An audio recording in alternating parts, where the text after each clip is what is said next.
তো এখানে খেয়াল করে দেখো, যদি সরাসরি আমি z ইকুয়ালস টু 0 এখানে বসাই, তাহলে দেখা যাচ্ছে যে কি পাচ্ছি,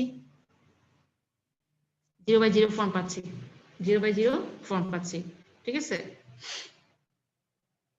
অথবা আমরা উপরের দিকে তাকাই, আমরা এখানে যদি z limit z tends to 0 cos z to the power 1/z², তো সেক্ষেত্রে কি আসবে, cos 0 মান 1, হ্যাঁ, cos 0 মান 1 আর হচ্ছে 1/0 মানে infinity, 1 two the power infinity, এই ফর্মটাও হচ্ছে কিন্তু ইনডিটারমিনেট ফর্ম। তো প্রথমেই দেখা যাচ্ছে যে এটা আমাকে ইভালুয়েট করতে হবে কার সাহায্যে, লাপিতাল রুলের সাহায্যে, যেহেতু এটা ইনডিটারমিনেট ফর্মে চলে আসছে। তো আমরা লন নিলাম, লন নেওয়ার পর দেখা যাচ্ছে যে এই লন যখন নিলাম সেখানে দেখা যাচ্ছে এটা ইনডিটারমিনেট ফর্ম হয়ে যায়, 0/0 আকার। সো এখন আসো আমাকে ডিফারেন্সিয়েট করতে হবে। তো লিমিট z টেন্ডস টু 0, আমরা জানি ddx লন হচ্ছে 1/x,